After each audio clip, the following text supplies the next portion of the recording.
Our highways are the nation's infrastructure, the vital link that ensures our prosperity and security. Transportation departments across the country are facing the difficult task of constructing new pavements and maintaining old ones in good repair. There are serious obstacles. In some locations, quality aggregates are becoming scarce and expensive. At the same time, government budget cuts are limiting funds available for construction. Fortunately, there is one important construction technique that can help meet these problems head-on: soil stabilization. By stabilizing native soils and aggregates, pavements can be constructed which are strong and durable.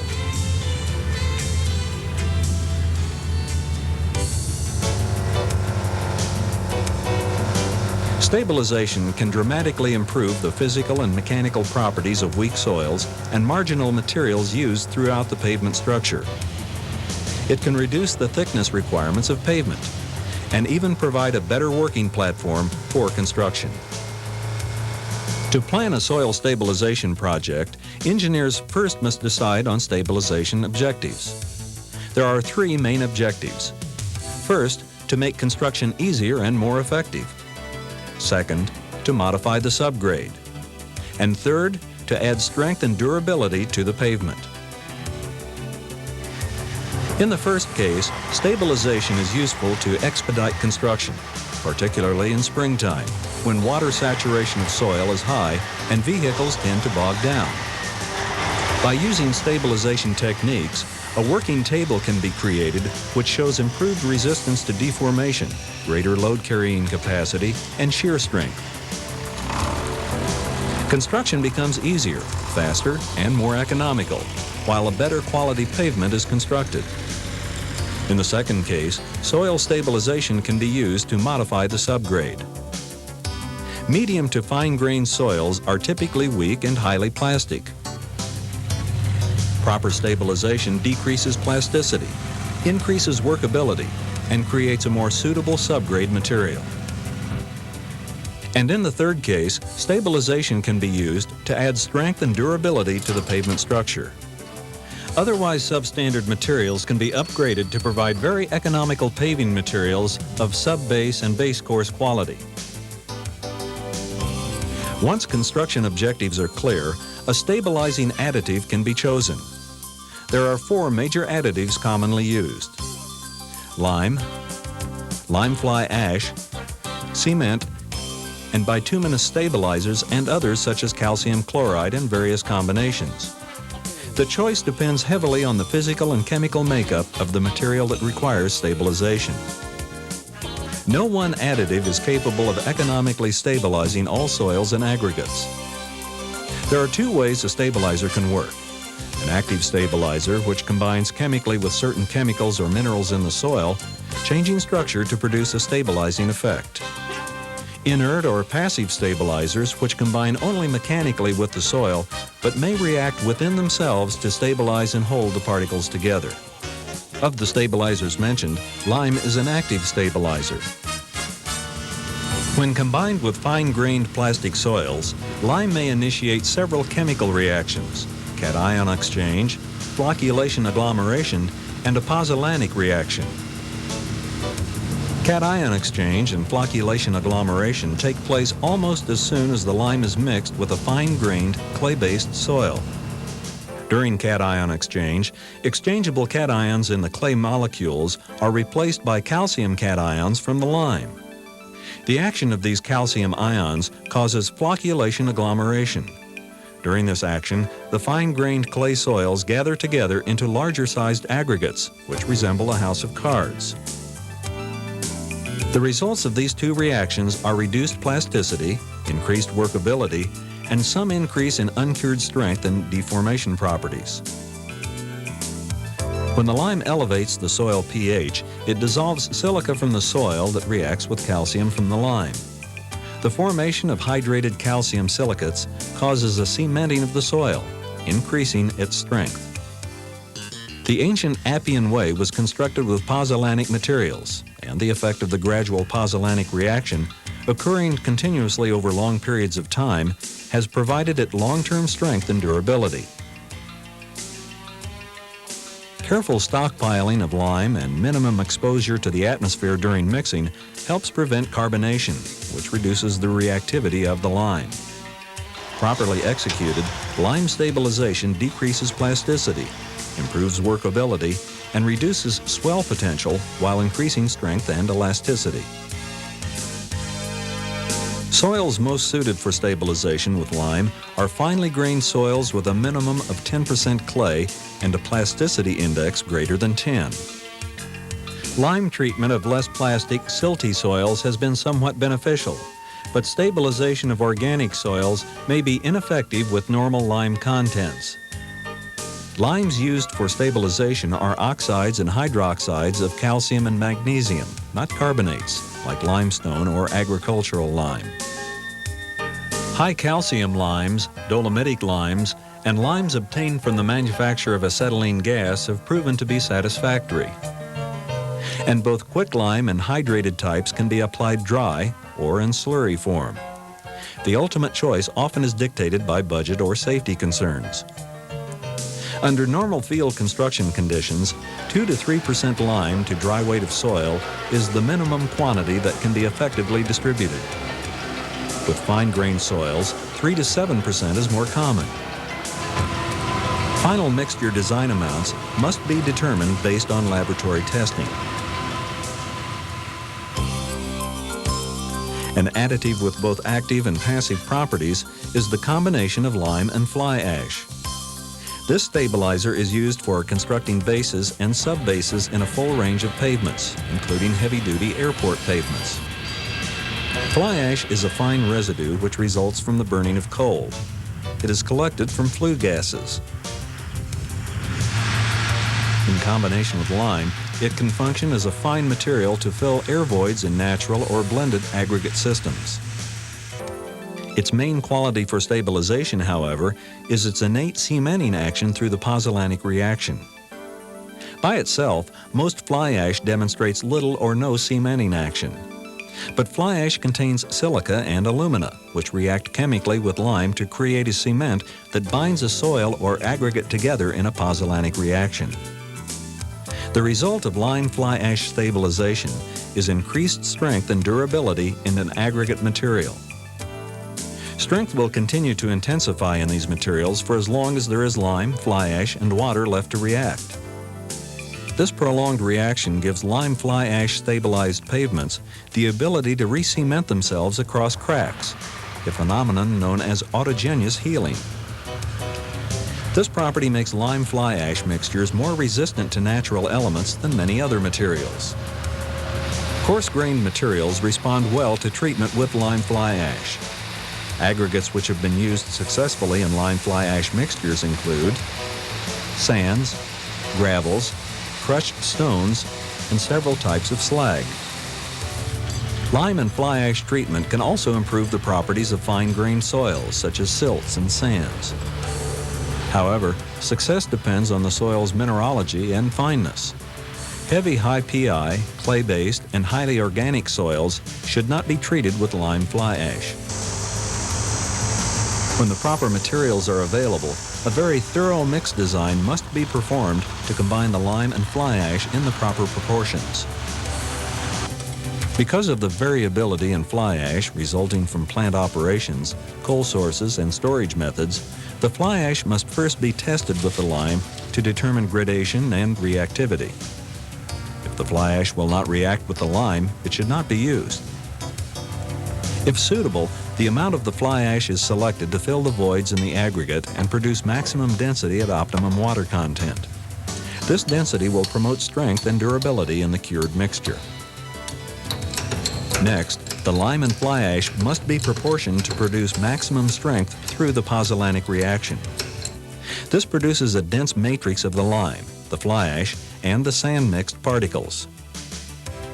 Samples are compacted at optimum moisture content with varying percentages of lime and are cured before testing for maximum strength. Increased amounts of fly ash and lime may be required to stabilize sand aggregates with single-sized particles in poorly graded materials. Like the lime-fly ash combination, cement has properties of both active and passive stabilizers. When combined with plastic soils, a flocculation-agglomeration reaction can take place, and plasticity and shrinkage are reduced. However, cement's main stabilizing mechanism is passive. That's because it is the hydration of the cement itself that forms a structure which binds the soil together. Cement-treated bases have been used in many miles of the interstate highway system, as well as for streets, low-volume roads, parking lots, and open-graded drainable bases. Today, cement stabilization is commonly used in reconstructing old pavements and pavements designed to support heavy industrial vehicles. Properly designed, cement-stabilized materials demonstrate increased strength, durability, and decreased plasticity. As with other stabilizers, it is best used with certain types of soils and aggregates. The most suitable materials for cement stabilization are coarse-grained aggregates, such as crushed stones, gravels, sands, and well-graded granular material with a floating aggregate matrix. But by adding a filler material, even poorly graded sands can be used.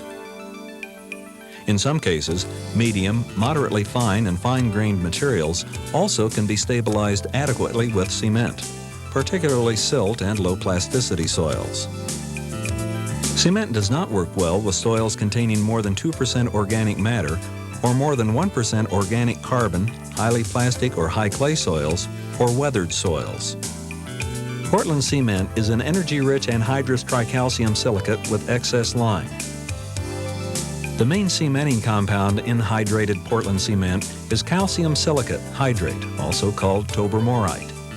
The strength is provided by the chemical reactions occurring as the cement hydrates.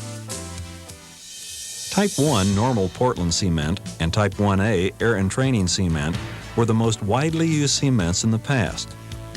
Today, however, Type 2 cement is predominant since it has greater sulfate resistance at the same cost. Type 3 cement has superior strength when used with certain soils, but is costly. The amount of cement needed for stabilization depends on the soil type. The amounts suggested here will create soil cement, a hardened material able to pass severe durability tests. For many applications, such as treated subgrades, subbases, low-volume roads, and mild exposure conditions, less cement may be used to avoid distresses such as these occurring in a base with high plastic fines. As always, laboratory testing is the best guide. Bituminous stabilization is a passive stabilizer that has been used on low-strength materials with poor durability.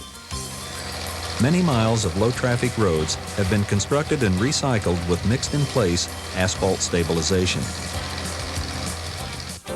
Bituminous materials, or liquid asphalts, are passive stabilizers. They provide stabilization in two ways.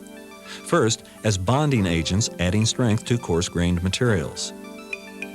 Second, by coating and waterproofing fine-grained soil particles, they maintain the existing moisture content in the soils, preventing excess moisture from penetrating, and increase soil durability. Asphalt stabilization provides a number of other benefits. It makes construction easier and more efficient, provides both temporary and permanent wearing surfaces, and reduces the necessity for thicker, more expensive pavements. Coarse, medium, and moderately fine-grained materials are suitable for bituminous stabilization. Coarse-grained materials include sands, sand gravels, and aggregates. Well-graded materials work best, but by adding a locally available or inexpensive filler to poorly graded materials, air voids can be reduced and stability improved. Medium and moderately fine-grained materials include granular soils and clays of low plasticity.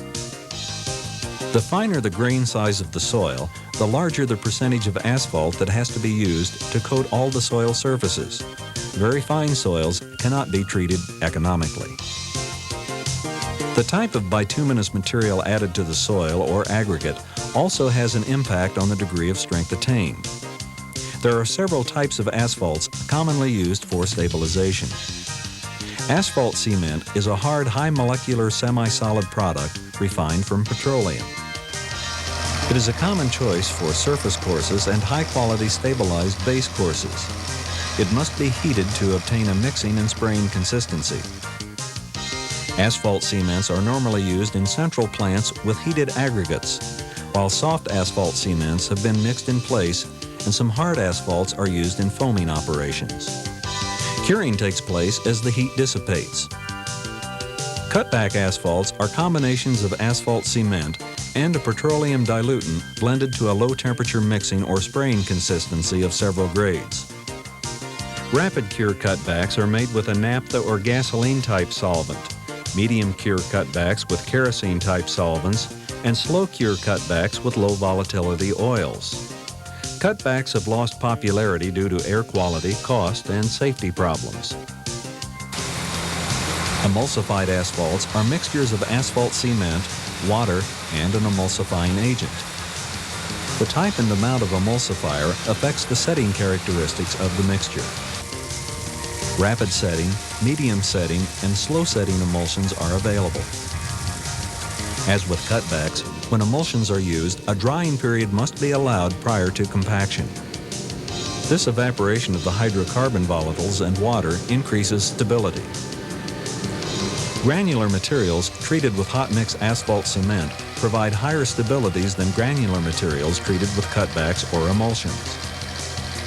Finer grained materials, even silts and low plastic soils, usually require cold mix stabilization with cutbacks or emulsions.